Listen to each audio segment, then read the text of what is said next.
আজ যে কারণে লাইভে আসা তা হচ্ছে আজকে বাংলাতে আসছেন প্রধানমন্ত্রী নরেন্দ্র মোদী। দুর্গাপুরে তার আজকে জোড়া কর্মসূচি রয়েছে। আমরা দেখেছি কদিন আগেই তিনি গিয়েছিলেন উত্তরবঙ্গে এবং তারপর আজকে আবারও বাংলাতে আসছেন তিনি। মাঝখানে মাত্র 1.5 মাসের ব্যবধান ছিল। এই মুহূর্তে 2026-এর যে ভোট তা প্রত্যেক রাজনৈতিক দলের পাখির চোখ রয়েছে।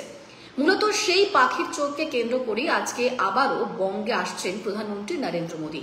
দুপুর 2টোর পর তিনি আজকে অন্ডাল বিমানবন্দরে এসে পৌঁছবেন এবং তারপর তার 2টো কর্মসূচি রয়েছে। সেক্ষেত্রে কি কি কর্মসূচি রয়েছে যেমন সেটা আপনাদের জানিয়ে রাখবো।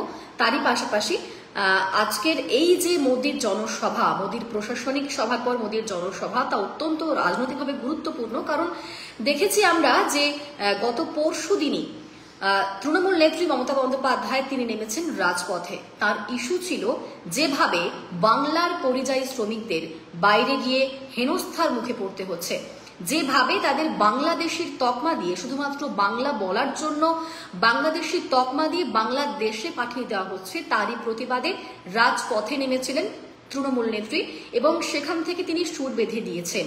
আর আজকে তার 2 দিন পরে প্রধানমন্ত্রীর সভা, অত্যন্ত গুরুত্বপূর্ণ রাজনৈতিকভাবেও, সেই বিষয়টায় পরে আসব।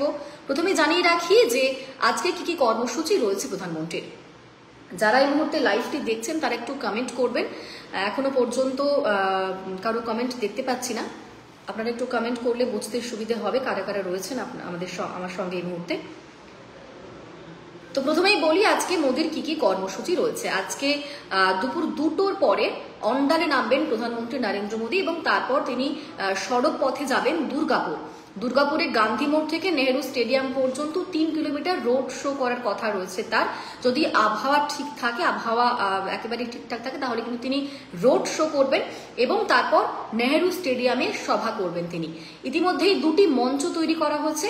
একটাতে তিনি শিলান্যাস এবং উদ্বোধন করবেন এবং অপরটি থেকে তিনি জনসভা করবেন। আজ কিন্তু তিনি 5,400 কোটি টাকার প্রকল্পের শিলান্যাস এবং উদ্বোধন করবেন। আজ একাধিক প্রকল্পের শিলান্যাস উদ্বোধন করবেন। বাঁকুড়া এবং পুরুলিয়ায় সিটি গ্যাস ডিস্ট্রিবিউশন প্রকল্পের শিলান্যাস করবেন, যার জন্য খরচ বরাদ্দ করা হচ্ছে 1950 কোটি টাকা। 132 কিমি দুর্গাপুর হলদিয়া ন্যাচারাল গ্যাস পাইপলাইনের উদ্বোধন করবেন মোদী।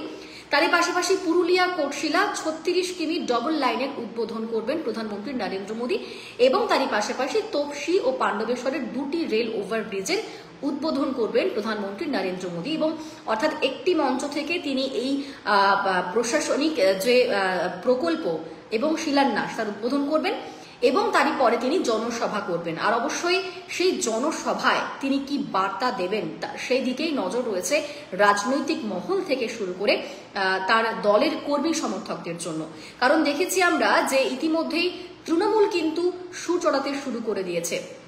তাদের এই মুহূর্তে হাতিয়ার হচ্ছে এই বাংলার মানুষদের যেভাবে বাইরের রাজ্যের হেনস্থার মুখে পড়তে হচ্ছে। দেখেছি আমরা যেগুলো বিশেষ করে বিজেপি শাসিত রাজ্য, মহারাষ্ট্র হোক, দিল্লি হোক, ওড়িশা হোক, সেখানে গিয়ে বাংলার পরিযায়ী শ্রমিকদের রীতিমতো হেনস্থা হতে হচ্ছে, তাদের আটক করা হচ্ছে। বাংলা বলার জন্য তাদেরকে বাংলাদেশের তকমা দিয়ে বাইরে পাঠিয়ে দেওয়া হচ্ছে, বাংলাদেশে পাঠিয়ে দেওয়া হচ্ছে এবং তারই প্রতিবাদ করেছেন তৃণমূল নেত্রী মমতা বন্দ্যোপাধ্যায়। তিনি এর আগে বারবার একাধিক পোস্ট করে ক্ষোভ দেখিয়েছেন এবং গত পরশুদিন তিনি কিন্তু কলকাতার রাজপথে নেমেছিলেন। তিনি সেখানে মিছিল করেন, লম্বা রোড শো করেন এবং সেখান থেকে এই কার্যত কোথাও গিয়ে একেবারে 26-এর ভোটের আগে সুর বেঁধে দিয়েছেন। আমরা দেখেছিলাম 2021-এর যখন বিধানসভা ভোট হয় সেই সময় প্রচারে তৃণমূলের স্লোগান কি ছিল, যে বাংলা নিজের মেয়েকেই চায় এবং 2024-এ ছিল জনগণের গর্জন, বাংলার বিরোধীদের বিসর্জন। এবার 2026-এর ভোট, সেক্ষেত্রে বাঙালি অস্মিতা, বাঙালি আবেগে শান দিয়েই তৃণমূল নেত্রী একেবারে সুর বেঁধে দিয়েছেন। আর ঠিক তারপরে শুক্রবার অর্থাৎ আজকে প্রধানমন্ত্রী আসছেন বাংলাতেই। এই বাংলা থেকেই তিনি আজকে ঠিক কি বার্তা দেন তার জন্য অপেক্ষা করছেন সবাই।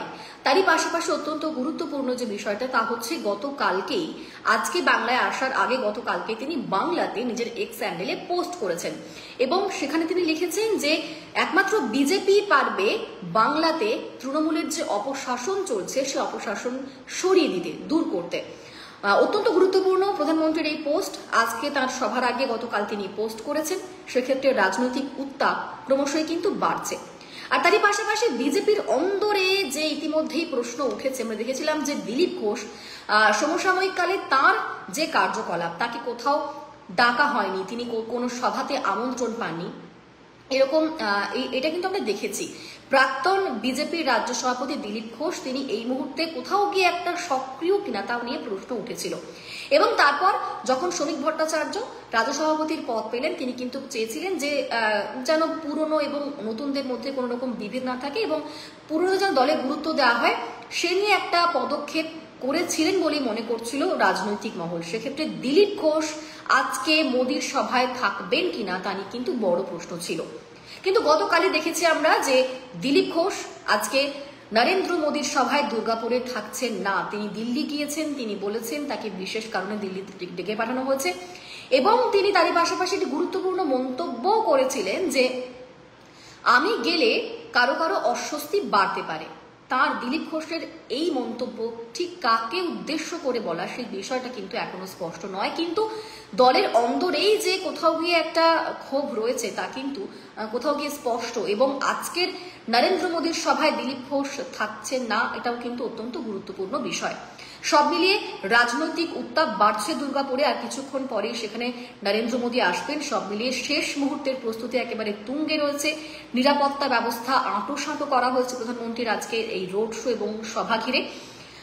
তো সেখানে এখন শেষ মুহূর্তের প্রস্তুতি তুঙ্গে রয়েছে নেহেরু স্টেডিয়াম। ইতিমধ্যেই সেখানে প্রচুর কর্মী সমর্থক তারা ভিড় জমিয়েছেন। দেখেছি আমরা এর আগে সুকান্ত মজুমদার তিনি নিজে গিয়ে লিফলেট বিলি করছেন যেন সবাই আজকে মোদীর সভাতে আসেন সে কারণে। তো আর কিছুক্ষণ পরেই সেই সভা শুরু হবে। সেক্ষেত্রে আজকের এই সভা থেকে, রাজনৈতিক সভা থেকে কি বার্তা দেন নরেন্দ্র মোদী 2026-এর ভোটের আগে অত্যন্ত গুরুত্বপূর্ণ যে এই সভা, সেখান থেকে তিনি কি সুর বেঁধে দেন, কোন ইস্যুতে তিনি শান দেন, অবশ্যই সেদিকে নজর রয়েছে রাজনৈতিক মহল সহ বিজেপির নেতা কর্মী সমর্থকদের। তো আমরা সমস্ত আপডেট আপনাদের দেব অবশ্যই নিউজ 18 বাংলার পর্দার পাশাপাশি, স্ক্রিনের পাশাপাশি অবশ্যই নজর রাখুন ডিজিটাল পেজে। এই মুহূর্তে এতটাই, পরবর্তী লাইভে এসে আপনাদের সঙ্গে আবার আলোচনা করব। আপাতত এই পর্যন্তই।